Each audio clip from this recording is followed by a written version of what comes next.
Bonsoir à tous. Eh bien, écoutez, cette fois c'est Julien, Greener Daddy pour les intimes de la Greener Family qui s'y colle.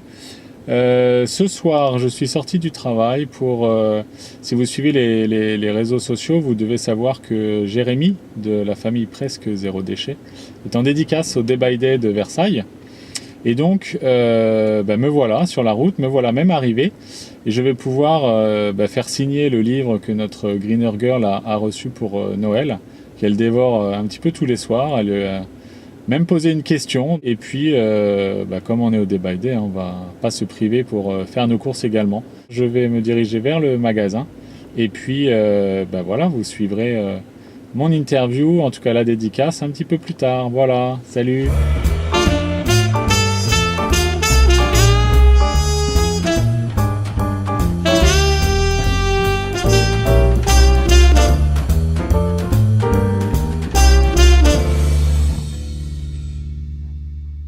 Voilà, bonjour. Donc ça y est, on vient squatter le Day by Day de Nathalie à Versailles. Et donc je rencontre Jérémy qui, au passage, a dédicacé un livre pour notre fille. Et c'est l'occasion de lui poser une première question. Jérémy, c'est l'exception qui confirme la règle, hein, mais le milieu zéro déchet est un milieu plutôt féminin, je pense. Comment tu l'expliquerais ? Je pense que c'est lié à plusieurs choses. La première, c'est que les femmes sont beaucoup plus ouvertes, à mon avis, au changement que les hommes. Moi, je dis souvent en conférence, tu en parles à une femme, t'en sensibilises 200. Tu parles à un homme, t'en sensibilises la moitié d'un. Et souvent, les femmes, elles viennent, elles sont souvent ah ben je viens parce que j'ai ma copine qui m'a amené. Il y a toujours, c'est la théorie du passeur, c'est-à-dire qu'il y a toujours quelqu'un pour passer le message et transmettre sa pédagogie et transmettre son truc. Et les filles sont beaucoup plus ouvertes au changement et à la nouveauté que les hommes. Les hommes sont très sceptiques au départ et souvent flemmards aussi. Voilà. Sceptiques parce que c'est pas ça qui va changer le monde. Et puis si en plus il faut changer mes habitudes, ça fait chier. J'ai pas envie de le faire. Donc, mais ils y viennent quand même, ils y viennent. La grosse entrée des hommes, c'est l'entrée écologique, l'environnement. La protection de l'environnement, et puis là il faut des chiffres, il faut quelque chose de concret. Moi je suis très comme ça aussi, donc je sais un peu de quoi je parle, les gars. Il me faut vraiment des chiffres très clairs, donc les ACV de produits, moi je serai dans l'ingénierie pour comprendre tout ça. Et puis après l'action, on s'y met petit à petit. Et puis aussi on parle beaucoup de choses qui sont finalement beaucoup gérées par les femmes. Alors que ce soit bien ou pas, c'est pas la question, mais concrètement c'est ça. C'est l'alimentation, c'est l'hygiène, c'est la cosmétique, c'est les enfants. Et on reste quand même dans une société très patriarcale, où l'homme travaille plus que la femme, et la femme gère plus la famille. Donc du coup, le zéro déchet parle peut-être plus aux femmes aussi. Mais c'est pas une excuse pour que les garçons fassent pas des trucs à la maison. Non. Moi, je suis rentré par l'information économique. Tu aussi, vois, dans notre exemple à nous, Carole, effectivement, avait cette sensibilité à l'environnement, à cette gestion-là. Je lui ai dit, ok, mais moi, je vais regarder économiquement si effectivement ça a un impact. Et voilà, on s'est rencontrés et maintenant on est à fond tous les deux. Et il y a un truc qui rassemble souvent, c'est les enfants qui sont un effet déclencheur pour dire « Ah mais c'est pas possible, qu'est-ce qu'on leur donne à manger ? Qu'est-ce qu'on leur met sur les fesses ?» C'est la santé. Et ça, la santé, c'est autant les hommes que les femmes, et encore plus quand c'est les enfants qui sont concernés, où là je vois beaucoup de couples qui décident d'aller dans le zéro déchet parce qu'ils veulent protéger la santé de leurs enfants, et de se dire c'est pas possible, on peut pas leur donner des couches toxiques, ni des lingettes imbriquées de produits chimiques qui sont dégueulasses pour eux. Donc ça c'est peut-être un truc finalement qui réunit le couple, c'est l'enfant. Oui, c'est vrai. Okay. Deuxième question, c'est donc ma fille qui va te poser cette question-là, parce qu'elle a donc lu et reçu le livre des héros du zéro déchet à Noël, et donc elle le dévore de tous les soirs. Elle se pose plein de questions, et donc elle peut pas être là aujourd'hui, mais voilà, je te laisse écouter. Salut.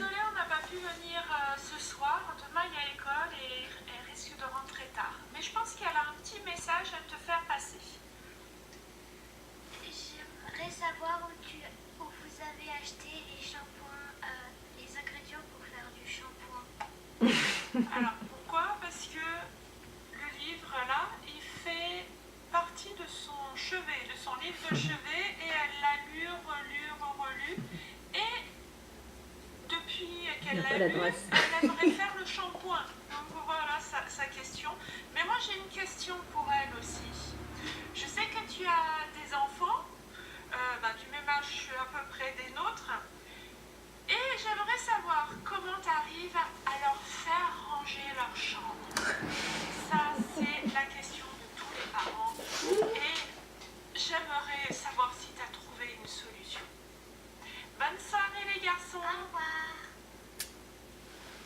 Voilà, donc 2 questions en une. Ouais. La première sur Le shampoing. le shampoing. Ah Où ouais, est-ce qu'on shampoing, trouve un ouais. peu les ingrédients? Les ingrédients. Il y a plusieurs, nous on utilise plusieurs shampoings. Après on est tous différents, on a tous des cheveux qui sont différents. Moi si j'utilise trop savon de Marseille, la glycérine va boucher les pores de la peau de mon crâne et je fais des pellicules. Donc de temps en temps mais pas tout le temps, donc c'est pas adapté. Après il y a le shampoing solide, c'est pareil, moi c'est pas trop adapté pour moi. Là j'ai fait un shampoing au rasoul, tu sais c'est l'argile marocaine, je l'ai fait hier soir. Et ça marche très bien, ça te les rend soyeux, doux et ça lave de manière impeccable. Et après, pour tout ce qui est ingrédients, nous on achète ça dans notre magasin de vrac chez nous, qui est la Vrac Mobile, que vous connaissez peut-être. Et la Vrac Mobile, ils ont tout pour faire le shampoing en vrac. Donc voilà, on a tout. Soit le magasin de vrac, tu peux acheter, soit la Biocoop, soit éventuellement sur internet pour trouver certains trucs, sur les sites comme Aromazone, Amazona, etc. où tu peux trouver a priori tous les ingrédients qui te manquent. Voilà. Surtout, ce qu'il faut trouver pour le shampoing, c'est ce qui correspond à tes cheveux. Voilà, il faut que ça te fasse du bien aux cheveux et que ça ne produise pas de pellicule ou ça étouffe pas le cheveu. Voilà. D'accord. Et donc là, la question de la maman qui s'inquiétait de savoir comment vous arrivez à faire ranger la chambre de vos enfants. Alors je sais que vous avez changé de maison récemment. Ouais, nous elles sont beaucoup plus petites, mais elles sont toujours en bordel. Ah. Voilà, mais c'est normal. Et surtout ma fille, qui, voilà, alors ma fille elle est comme sa mère, mais elle en met des tonnes partout et elle pourrait vivre dans un bordel permanent. Donc nous c'est la carotte. D'accord. Voilà. Donc et c'est pareil pour la douche. Prendre la douche le soir et ranger la chambre, c'est la carotte du dessin animé. Voilà. Si vous avez fait ça, on aura un dessin animé. Et là ça marche tout de suite. Ça marche tout de suite. Voilà. Il n'y a que ça. C'est bon à savoir. On a essayé, mais peut-être pas le dessin animé. Voilà. C'est notre solution en tout cas. Ouais. Non, on va essayer. Merci. Une petite dernière question. Ouais. Aujourd'hui, dans votre bocal là, que je vois au fond, qui sont vos 6 derniers mois, on pourrait faire le détail, mais est-ce qu'il y a un déchet aujourd'hui que vous n'arrivez définitivement pas à éliminer de votre quotidien, ou plusieurs, et voilà, est-ce que vous avez encore quelques difficultés dans votre gestion des déchets? Là, il y a plein de trucs qu'on aurait pu éviter, mais qui sont arrivés parce que, voilà, ils sont arrivés et que, bon, on est relativement tolérant à un moment donné, on ne peut pas non plus être, tu vois... Donc, je pense, par exemple, au bâton de sucette, c'est évitable. Hein. Tu ne prends pas de sucette ou tu prends des bâtons en papier, ok. Je pense, par exemple, au papier de bonbons, effectivement, à certains blisters là qu'on aurait pu éviter. On a acheté un jouet neuf, un petit puzzle, il y avait un blister au-dessus, on aurait pu ne pas l'acheter. Bref, ce qui est vraiment compliqué en termes de solutions, c'est tout ce qui est santé médicale. Aujourd'hui, on ne te vend pas les médicaments en vrac, à l'unité, selon la juste dose. On te vend un paquet. Donc forcément, tu as cette tablette d'aluminium là qui va finir dans ta poubelle. C'est pareil pour les pansements. On a tout essayé au niveau pansement et cet été, Dia s'était coupé le pied. Et du coup, on a utilisé beaucoup de pansements pour le protéger du sable et de l'eau. Et du coup, là, j'ai pas de solution non plus. Donc voilà, je dirais que dans le milieu médical c'est assez compliqué. Il pourrait y avoir des solutions. Hein. On pourrait faire les médicaments en vrac, on pourrait faire les pansements, pourquoi pas 100% recyclables, hein, avec à base de tissus, matières naturelles, etc. Mais pour l'instant, c'est pas encore arrivé aux oreilles des industriels. Donc on n'a pas la solution. Toujours les mêmes, hein. Il faut les... Ouais, quand ils comprendront qu'il y a un marché, ils le feront. C'est ça, oui, malheureusement. Écoute, merci beaucoup Jérémy pour toutes tes réponses. La Greener Family. La Greener Family, ouais, qui continue à se lancer dans cette démarche aussi. Et puis voilà, qui est content de croiser la route de la famille presque zéro déchet, qui est presque définitivement zéro déchet. Presque. Merci beaucoup en tout cas, plaisir. Voilà, finalement c'est la soirée qui se termine, parce que figurez-vous qu'après l'interview, j'ai finalement été dîner avec et Jérémy, et Nathalie, et Didier de Day by Day. On a passé toute une soirée à refaire un petit peu le monde. Voilà, une soirée inoubliable, pas mal de sujets abordés. Voilà, il y a deux choses finalement à penser, qui est voilà, de donner un sens finalement à ce qu'on fait, d'une part, et puis surtout de rester en accord avec ses convictions. Franchement, une soirée inoubliable. Je pense que Greener Mommy va m'envier. Je vais aller lui raconter tout ça. Et puis, voilà, je suis très heureux d'avoir rencontré Jérémy un petit peu plus personnellement et un petit peu plus longtemps. J'ai découvert une super adresse au passage pour dîner à Versailles, à côté justement du Day by Day, au 7 exactement. Voilà, une cuisine du terroir, un chef...